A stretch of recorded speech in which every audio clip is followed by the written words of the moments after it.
Howdy, y'all. Hey guys, Found yourself in the dead spot. this is the Dead Spot. Yeah, I'm Ashley.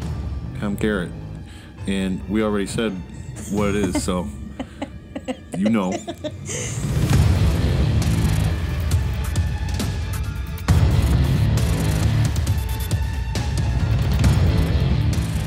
Okay. Oh, I actually titled it the same thing, so. Alright. So, today, I don't want to say it's fun necessarily, but a little bit of a lighter, kind of, mostly, topic here. I just found a few strange deaths for us to go over here about just a few people who died in strange ways, which is what strange deaths would mean. So, Literally. all right. So first, we'll start with how do you say Gouverneur Morris. Gouverneur Morris was an American statesman, a founding father of the United States, and signed his name to the Articles of Confederation and U.S. Constitution. He has also been called the penman of the Constitution and was a New York State Senator from 1800 to 1803. Have you ever? I've never heard of this person. Okay. And remember when we went to Washington to see all the signatures? Mm-hmm. Can't say I picked his out. Well, there was also a million people, so we didn't get to really look too closely at the Constitution. Also, it's faded away and you can't see shit anymore. But I've also literally never heard of this person. Well, let me tell you how he died. Morris died on November 6, 1816, after he used a piece of whale bone, as in the bone of a whale, like the animal, in an attempt to clear a blockage in his urinary tract, What? which resulted in internal injury and infection. But, like, why would you do that? Just in case you didn't hear me the first time, a whale bone What did this whalebone look like? in the pee hole. I mean, they didn't have an exact photo of it, but Was it like a wishbone type? from Was it what just I like s- straight? It was from like the teeth of like what do you call, like one of those whales that eat the fish, like kind of something like that. So obviously thin enough for him to insert into his pee hole Why wouldn't you just go to a doctor? because it's 1816 and They don't have doctors? They Not did even shit. like a healer? they did shit different last time or back then. You know, They probably would just give him a tea. they probably Told would him have to chill out. put leeches on it or something instead. I mean, it sounds better than sticking something up your pee hole. Well, yeah, don't do that because then you get infection and then you die like he did at his family estate, Morrisania, and he's still buried at St. Anne's Church in the Bronx. The Bronx. Shout out the Bronx. So that's that guy. That's... So don't stick things in your pee hole. I wish you would stop saying pee hole because I literally just keep envisioning someone sticking something. Well, because that's exactly what happened. But, like, how could you do that and not be, like, crying out in pain?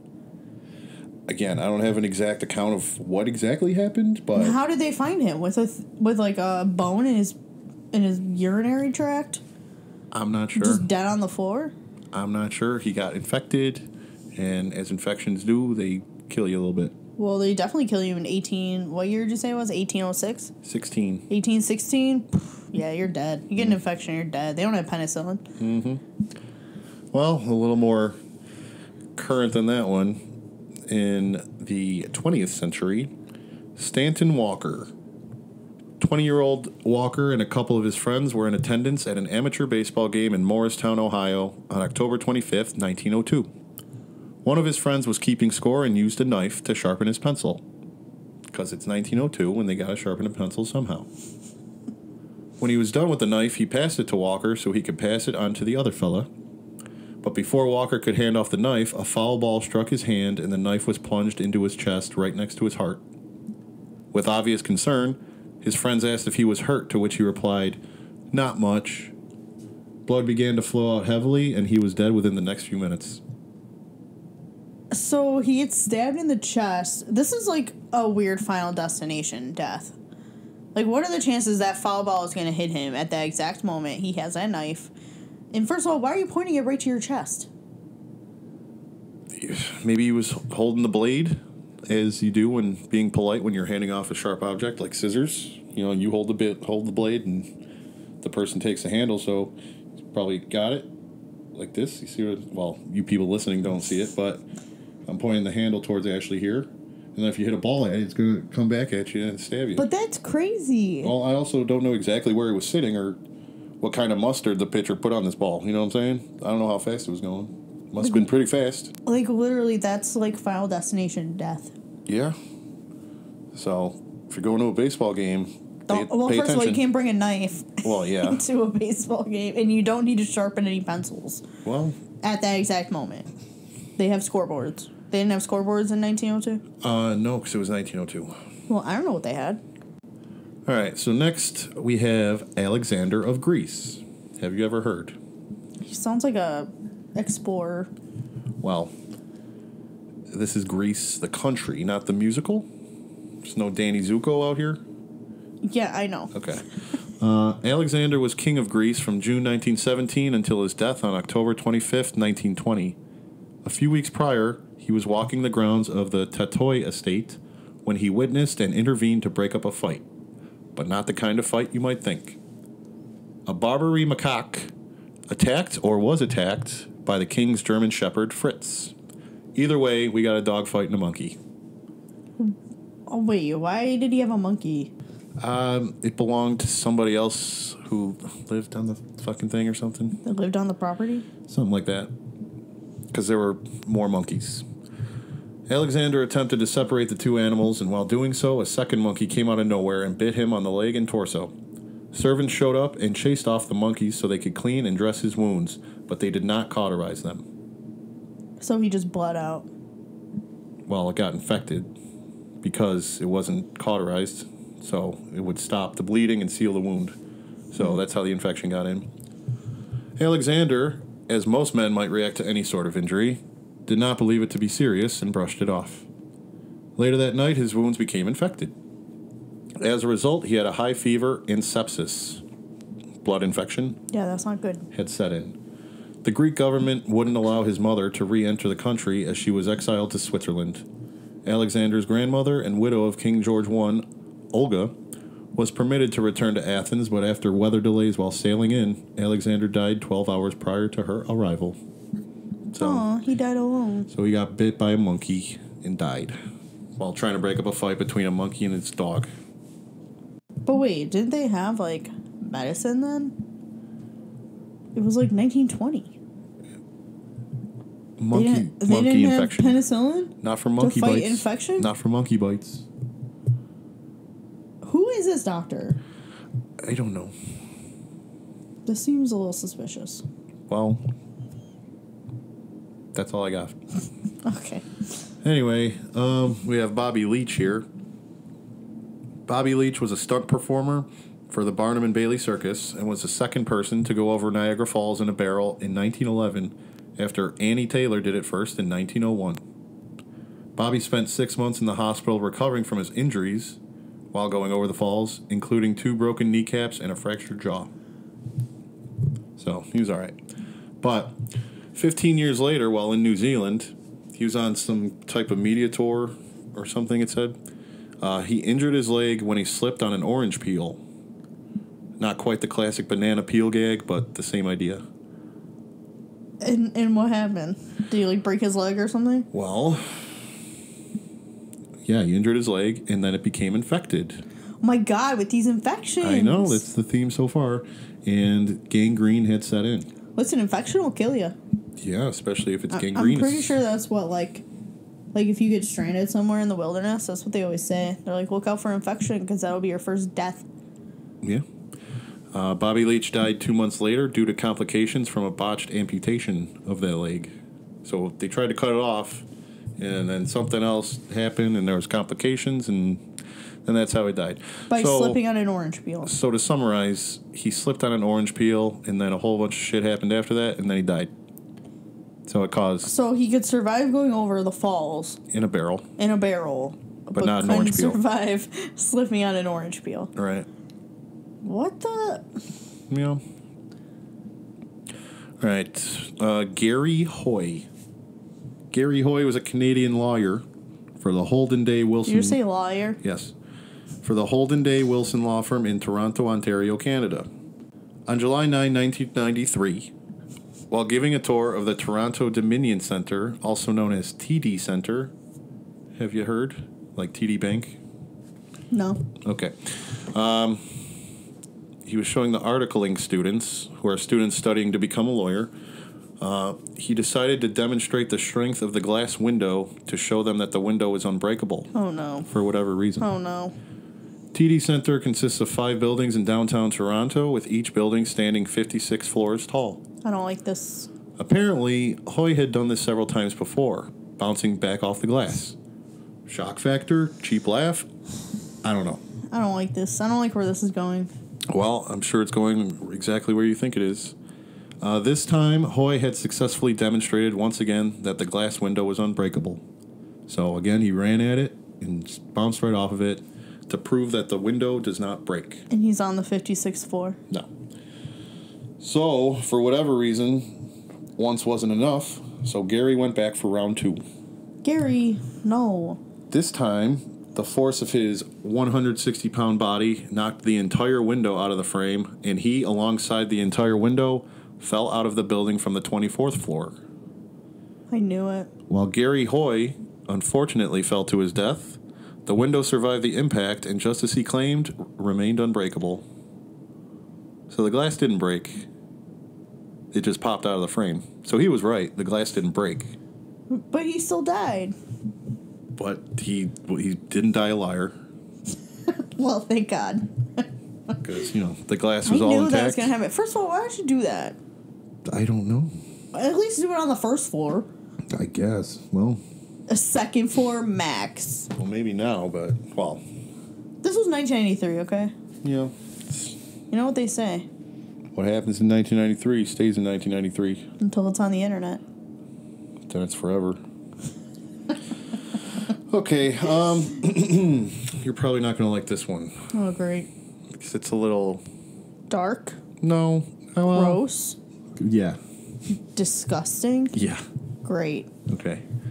Can't wait to have nightmares tonight. Probably not nightmares. Well, Oh, we'll see. Kenneth D. Pinion, a.k.a. Mr. Hands. Mr. Hands. Have you ever heard of Mr. Hands? Why is his nickname Mr. Hands? I hope you looked it up. Well, I mean, it was an alias, but I don't think he really... Was he handsy? With women? Not with women. Were his hands disgusting? Not with women. So he was handsy with men? Not with men. Not Oh, with humans. No. Don't even say animals. Not with humans. I'm gonna go throw up now. Anyways, Kenneth Pinion, a Boeing engineer, and other unidentified men filmed and distributed zoophilic pornography. Would you want to take a wild guess as to what zoophilic porn is? Do I have to guess? I mean, I'll tell you either way. I'm assuming it means having sex with animals. Right, and that's what we call bestiality. That's what we call disgusting. Pinion would participate in these acts under the alias Mr. Hands. I didn't really see a reason why his name is Mr. Hands, but... Probably because he's disgusting. Well, spoiler alert, he's dead now. Well, he probably deserved it. Well, probably. In King County, Washington, Sergeant John Urquhart of the Sheriff's Office said that men were having sex with a horse whose name was not publicly disclosed. Thank God. For privacy Yeah. reasons. Okay, this isn't funny, but it was just funny the way you said that. On the property of James Michael Tate. Pinion Tate and a third unidentified man snuck into the barn on the farm that night, and to quote Sergeant Urquhart, "On this particular night, it is my understanding that horse wasn't particularly receptive." So the horse wasn't in the mood. I don't think anyone would be. I mean, that horse is being raped, essentially. One of the men present called Action Action? and began recording James Michael Tate, one might say receiving it from the horse. Ew. While the horse's actual name wasn't revealed, the men referred to this horse as Big Dick. Big You Dick. can't see my face, but I'm disgusted. Because I don't know if you heard about horses, but They have big dicks. you said it. Is that really a thing? You never heard the phrase? No. Hung like a horse? He's got a big old dick. I'm not sure if we're going to have to cut this part out or not.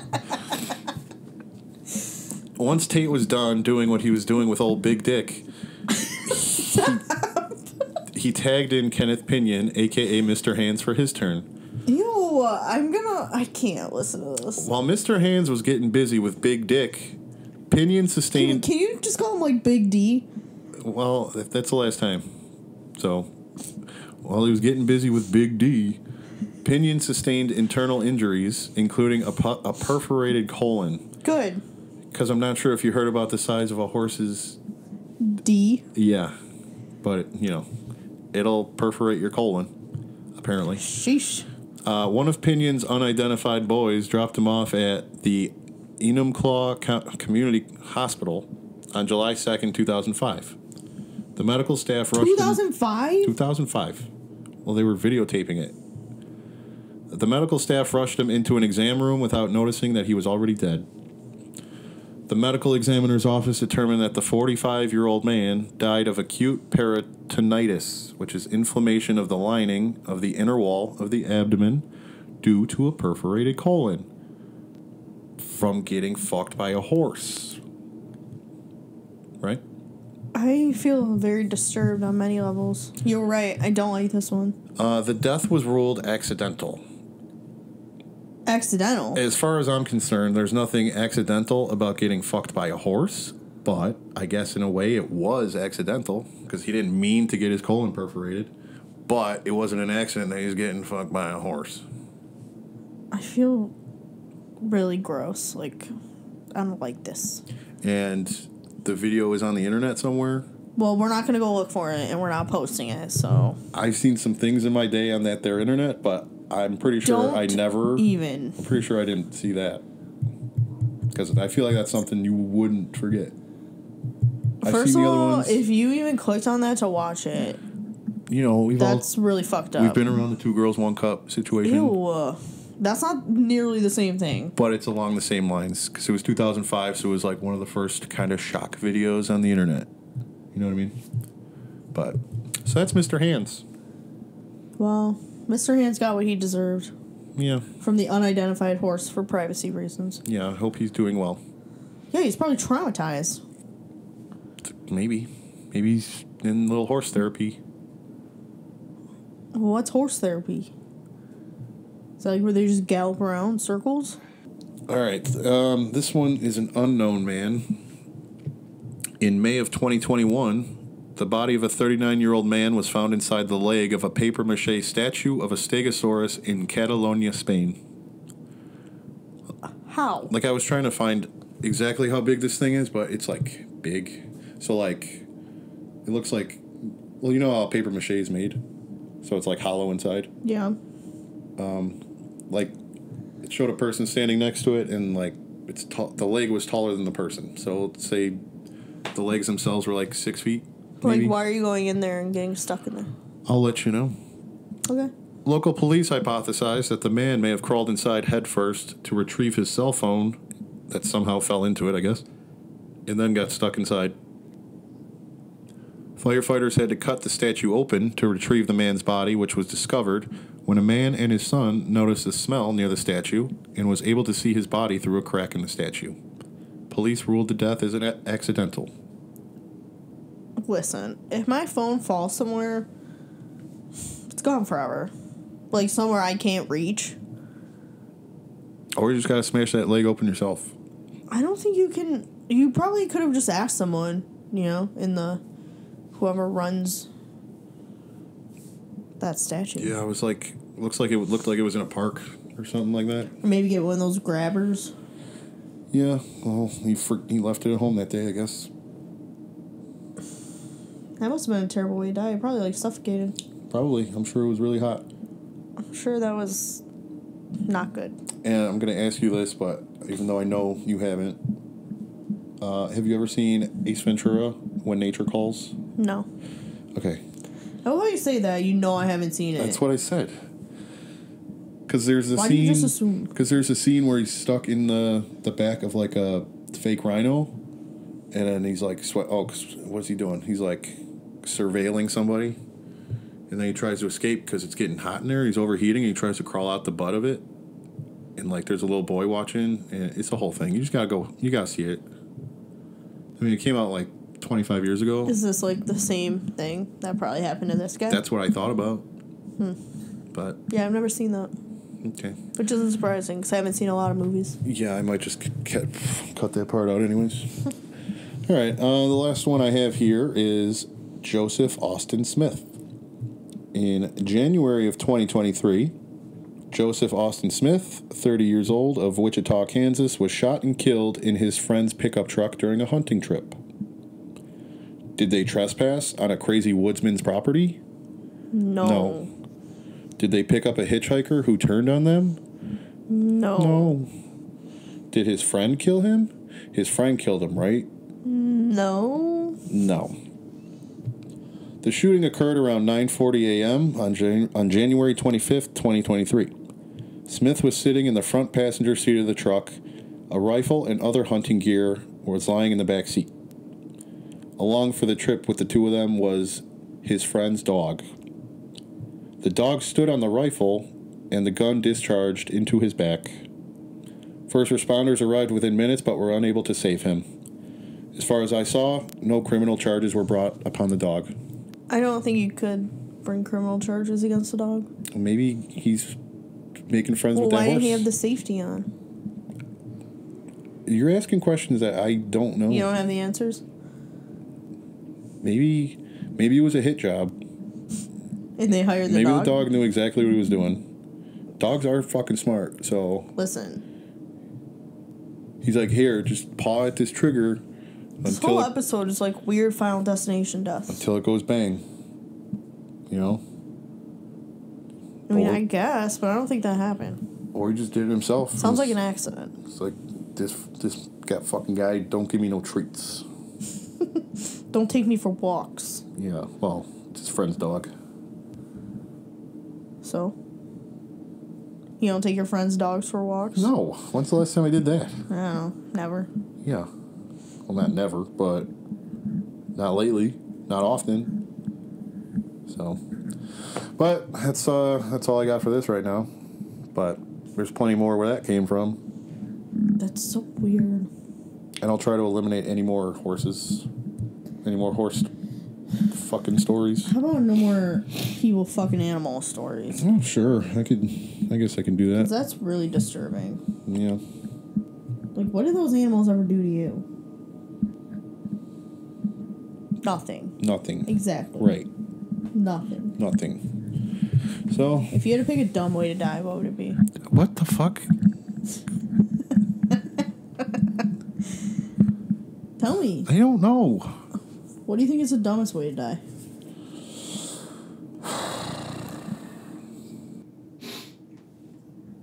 Something completely avoidable. Dumb way to die. All right, well, thanks for listening again. I keep forgetting to mention that we have social media tags.